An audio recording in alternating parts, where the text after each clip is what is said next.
21페이지 내익상근이 17번.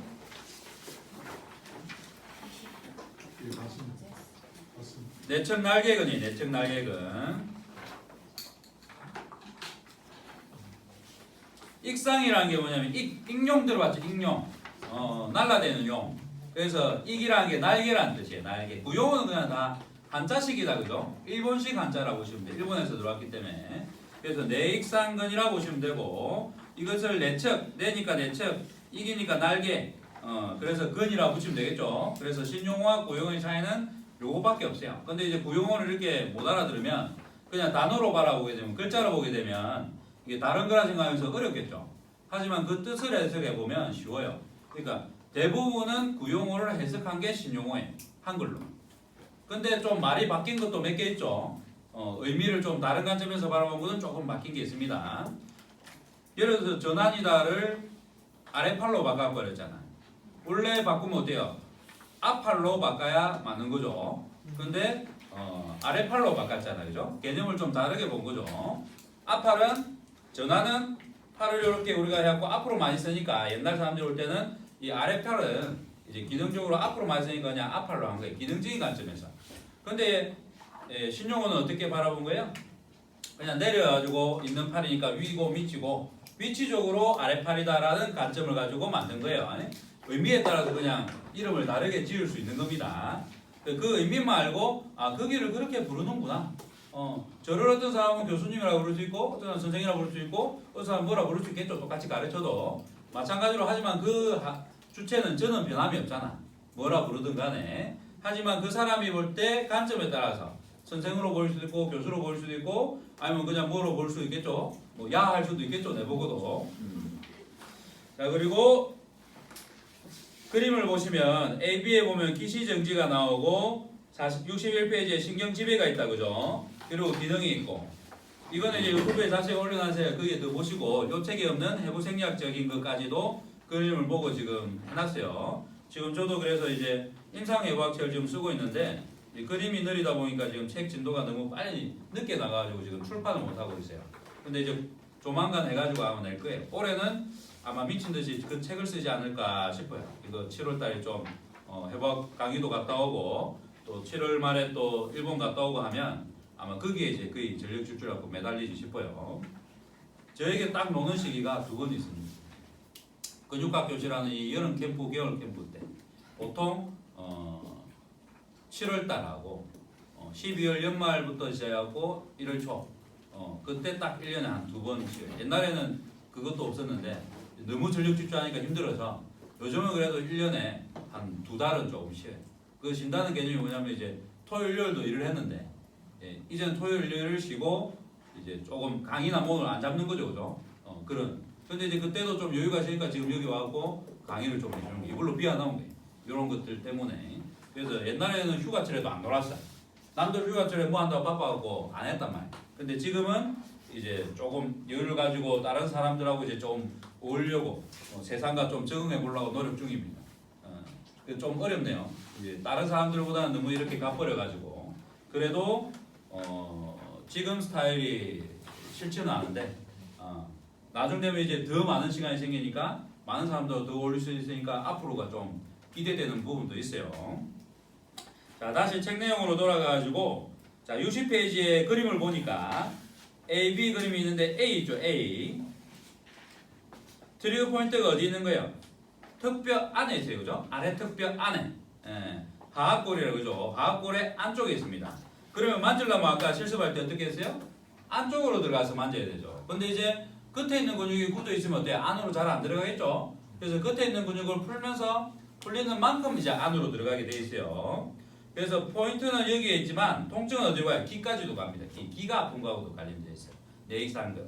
그리고 그 안쪽에 있는 턱이나 입 안이 통증이 옵니다. 그래서 61페이지에 C 그림 보면 어때요? 입 안에 통증이 색칠이 되어 있죠? 입 안에. 61페이지 C 그림은 가상면으로 자른 거예요. 머리를. 앞뒤로 잘라버린 거예요. 그래서 뒤쪽에서 바라본 모습에 두개골이 없어져야, 목이 없어져야 안을 볼 수 있죠. 그래서 이렇게 되어 있는 겁니다. 자, 통증은 어떻게 되는지 한번 글로서 한번 볼까요? 1번에 보면 방사통이 턱관절 아래와 뒤 그리고 귀속, 깊숙이 은근한 통증을 준다라고 돼 있죠. 귀속. 그리고 두 번째, 가끔씩 기가 멍하고 기가 막히는 듯한 증상이 있습니다. 그래서 우리가 침을 삼키면 다시 기가 뚫리는 경우가 있죠. 내익상근의 수축력을 한번 주면 다시 한번 뚫린단 말이에요. 그래서 나중에 기가 막히는 거와 관련된 게 몇 개 근육이 있다, 그죠? 앞에 제일 먼저 배웠던 게 뭐가 있었죠? 등뼈돌근도 약간 그와 관련된 증상이 있고, 이복근이 있었고, 지금 또요 내익상근을 배우고 있죠. 그러니까 특관절과 관련된 근육들이 대부분 기하고 관련이 돼 있네요, 그죠? 기하고. 그 다음에 3번에 보면 61페이지에 말풍선 안에 있는 게 혀나 인두, 경구개의 통증이 있어요. 혀하고 인두하고 경구개. 경구개라 그러면 입천장 중에서도 경자가 뭐죠? 딱딱한 거죠. 구자가 뭐죠? 입이죠. 입천장 안에 딱딱한 부위가 있어요. 혀를 긁어봐요. 앞이 있고 뒤가 있는데 앞뒤로 혀를 위천장을 긁어봐요. 앞은 딱딱하고 뒤는 말랑하죠. 지금 만져보니까. 뒤를 뭐라고 부르겠어요? 영구개라고 부르는 거예요. 영구개. 연하다고. 그러면 앞에 있는 걸 경구개라고 부르고.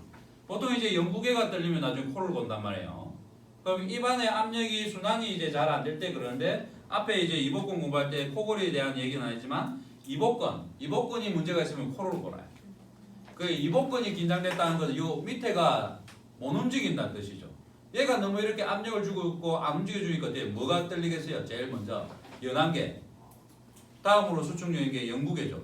영구개가 떨리면 코를 고는 게 하고 영구개가 하고 떨리잖아요, 그죠? 이게 코 고는 거예요. 코 고는 거. 근데 실제는 여기가 말랑말랑하고 좋아야 여기서 뭔가가 공기가 들어나갈 때 뭔가 이 수축력을 주면서 탄력을 주면서 영구개가 안 떨린단 말이에요. 그러면 코골이도 고치는 방법이 있겠죠.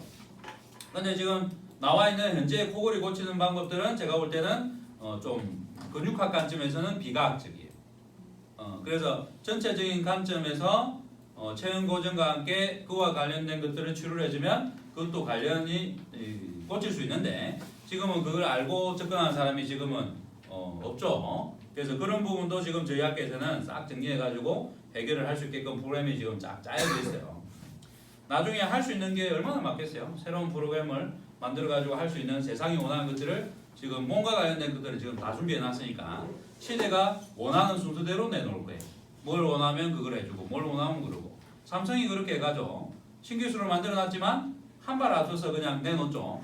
왕창 다 내놓지 않아요. 지금 이제 무인으로 가는 자동차도 어때요? 손은 안 대고 입력하면 갈 수 있는 기술을 만들어놨지만 지금은 안 되니까 어때요? 기다리고 있는 거죠. 좀 있다가 가만히 있으면 지가 가는 거예요. 그럼 이제 침대처럼 누워가고 그냥 가는 거예요. 영화나 한 편 보고. 뭐 그런 시대는 이미 만들어져 있는데 상용화 되는데 시간이 걸리는 거죠. 상용화 되는데. 근육학도 마찬가지예요. 저희 학교에서는 이미 질환에 대한 것들을 다 정리하고 증후군을 이제 어떻게 하면 치료하는지를 다 만들어 놨지만 상용화 되는데 시간이 걸리겠죠. 한 명이 한다고 되는 게 아니죠. 누군가는 타고 다니겠죠. 상용화 안 됐지만. 하지만 여러분들이 또 마찬가지로 다 배워가지고 일반인들이 누구나 이런 것들을 고칠 수 있으면 상용화된 거고 대중적으로 된 거예요.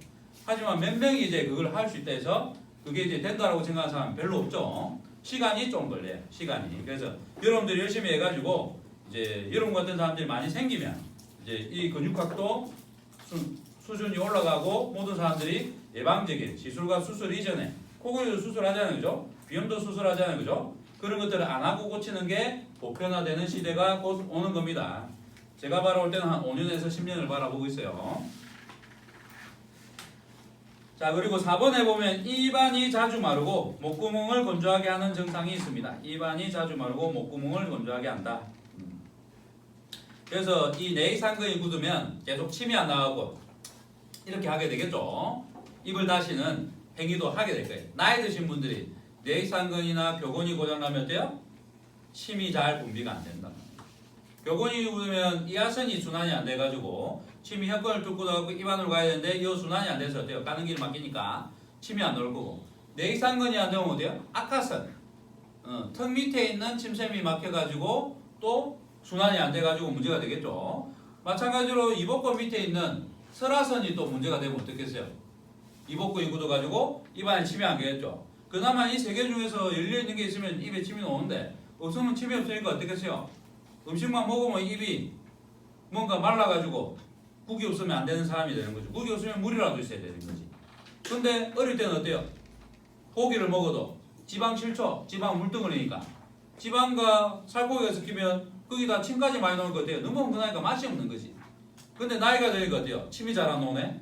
이제 지방의 맛을 깨달았네. 지방이 없으면 고기가 맛이 없는 거야. 왜? 뻑뻑하니까. 뻑뻑하니까. 근데 어릴 때 어때요? 안 뻑뻑해. 근데 어른들은 지방하고 같이 먹어야 된다고 이야기하죠. 이 이론을 모르니까. 고기는 지방하고 같이 먹어야 맛있지. 그러면 애들 막 고기 막 지방하고 불려갖고 고기만 물락하면 어때요? 같이 먹어야 된다고 막 자기 입에 맛있으니까. 그리고 이제 애들은 안 그런 거죠. 이유가 이런 것 때문에 그래요. 침의 이론 때문에 그래요. 침 분비. 그래서 양쪽에 기 밑에 이하선이 있고 기자죠. 기미샘이라 부르겠죠. 침샘이. 그 다음에 턱 밑에 이 내액상과 연대 가지고 또 하나가 있는데 턱 밑이라고 뭐라고 해? 악하선. 턱 밑샘. 선이 샘이라 보면 돼. 선이 샘. 그 다음에 혀 밑에 있으니까 어때요? 설화선. 그러면 혀 밑샘. 이렇게 보겠죠. 양쪽이 6개겠단 말이에요. 어느 한쪽이 막혀도 뭐 6개 중에 3개는 열릴 수 있게끔 몸을 일단 만들어 놨죠. 근데 노화가 되면 어때요? 6개가 다 막히는 날이 온단 말이에요.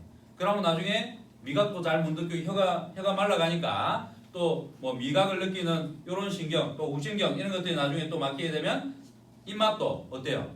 잘 못 느끼는 나이가 오죠. 그래서 나중에 십이신경이라든지 턱 밑에 관리를 잘 해주면 나이 70, 80, 100살이 돼도 젊을 때처럼 입맛이 좋고 여전히 살코기가 맛있는 나이일 수 있겠죠. 저 같은 경우도 미각을 안 죽이려고 계속 이런 침샘도 중요하니까 침샘을 맨날 뚫어요. 그리고 고기 먹으면 웬만하면 이제 살코기보다는 살코기 없는 것들을 많이 먹죠. 삼겹살보다는 뭐 앞다리살 이런 거. 좀 그러면 뒷다리살도 먹고. 그런 지방이 없는 것들이 뭐가 있는 거예요? 제육볶음 이런 거. 물을 섞는 거죠. 양념, 액체를. 그러면 그 고기를 먹을 만한 거예요. 근데 제육볶음 하는 용을 내가 그냥 구워서 먹으려면 삶아서 먹으면 뻑뻑해서 맛이 없어서 못 먹는 거지. 그래서 그런 거를 물과 섞는 거예요. 제일 많이 섞어버리면 뭐가 되는 거예요? 김치찌개 할 때 고기를 넣는 고기들은 돼요. 완전히 그냥 살코기만 넣어도 되는 거예요. 그래서 고기의 종류도 그렇게 하고 요리를 하는 거예요. 나중에 근육화하면 요리도 잘할 수 있겠네요. 그죠? 그런 원리를 아니까. 그리고 사람 오는 거 봐가지고 그 사람 스타일에 맞춰갖고 조절해 줄 수도 있겠죠. 요리사가 이런 거에 깨달으면 좋겠죠. 나중에 근육학을 전 국민이 배운다면 제가 볼 때는 참 많은 분야에 도움을 줄 수 있을 거라고 저는 이제 생각합니다. 나중에 이제 그런 날이 오겠죠. 한 내년이나 돼가지고 전 국민을 대상으로 한번 근육학을 생활 속에 쓸 수 있게끔 도와줄 겁니다. 자, 그리고 3번에 보면 통증의 원인과 활성의 요인이 있죠. 왜 통증이 생기고 활성화되는지, 그리고 정상은 어떤지 한번 봅시다. 1번 입을 크게 벌리는 것, 그 다음에 씹는 것, 이를 악무는 것 등에서 통증이 나타날 수가 있다라고 되어 있죠. 뇌익상근이 입을 다물 때 역할을 하겠죠. 그죠? 그래서 뭔가 씹거나 마르거나 입과 관련된 행위를 할 때 근육이 힘이 들어오니까 통증이 오는 건 당연하죠. 그 다음에 인후 내부를 쓰리게 하고 따갑게 하고 연하시 이 목구멍에 통증이 오게 한단 말이에요. 그러니까 뭔가를 삼킬 때 목이 아파.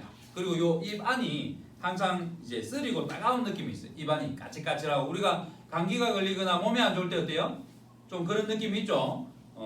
그때 우리 몸의 긴장이 더 높아지기 때문에 그 전에 안 좋았던 것들이 좀 이렇게 활성화된단 말이에요. 그러면 내 몸이 안 좋았던 걸 알 수 있는 시기가 언제냐면 가장 쉬운 게 감기 걸릴 때랑 감기 걸릴 때 으슬으슬하고 춥다라는 거면 승모근을 뜻합니다.